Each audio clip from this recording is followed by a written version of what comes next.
ধৈর্য দ্বারা আমাদেরকে বিজয় এনে দিয়েছে, ঠিক কিনা? এই বিজয়ের পরে যদি আমাদের গুণ না মানে, এই বিজয়ের পরে যদি এই 16 বছর যে খোলসের ভিতরে আমরা ছিলাম সেখান থেকে আমরা যদি বের না হতে পারি, ইল্লা তানফিরু ইউআযিবুকুম আযাবান আলীম ওয়া ইয়াস্তাবদিল কওমান গায়রাকুম ওয়া লা তাদুররুহু শাইআ।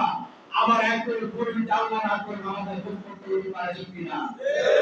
এখন আমরা ব্যবসা বাণিজ্য নিয়ে আছি, এখন সন্তান সন্ততি নিয়ে আছি, এখন চাকরি বাকরি নিয়ে আছি।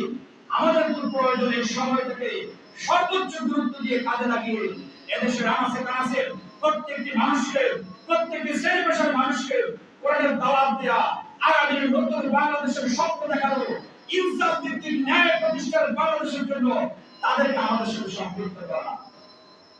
কি ভাই আমার, আমি বক্তব্য বাড়াতে করতে চাই না।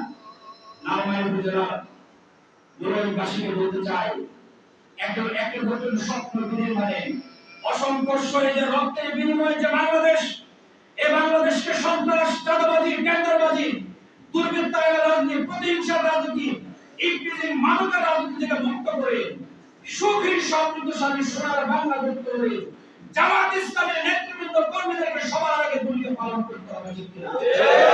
আমরা কাঁধে কাঁধ মিলিয়ে শুধুমাত্র জাতির জন্য নয়, আমাদের আগামী প্রজন্মের জন্য, আমাদের ভবিষ্যৎ প্রজন্মের জন্য এই লাল সমাজের বাংলাদেশকে ইসলামের আলোয় আলোকিত করার জন্য আমরা সর্বোচ্চ ভূমিকা পালন করব ইনশাআল্লাহ। কুমিল্লা 10, লালমাই, নাগরিকপুর, সদর দক্ষিণ এই আসনটিকে আমরা কোরআনের আলোয় আলোকিত করতে চাই। আমরা চান কিনা ইনশাআল্লাহ? আমরা 3 মাসের মধ্যে চাই এই মাটিকে কোরআনের আলোয় আলোকিত করার জন্য আমরা এই মাটিতে কাজ করা শুরু করেছি। বিজয় নিয়ে আমরা ফিরব ইনশাআল্লাহ। মানুষকে আমরা সেই মেসেজ পৌঁছাতে চাই। 53 বছরে বিভিন্ন দল, বিভিন্ন মত, বিভিন্ন পথের মানুষকে নির্বাচিত করে সংসদে সাজিয়েছেন। একটিবারের জন্য জামাত ইসলামের নেতৃত্বে সংসদে পাঠান, আমরা গ্যারান্টি দিচ্ছি আপনারা কি সোনার বাংলাদেশ উপহার পাবেন ইনশাআল্লাহ। আমরা গ্যারান্টি দিচ্ছি দুর্নীতিমুক্ত, দুঃশাসনমুক্ত একটি সোনার বাংলাদেশ আমরা জাতিকে উপহার দেব ইনশাআল্লাহ। সে প্রত্যয় আনাচে কানাচে মানুষের করার দাওয়াত পৌঁছাবেন, আমাদের দাওয়াত পৌঁছাবেন।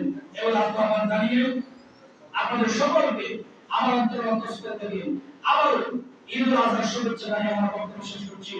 আসসালামু আলাইকুম।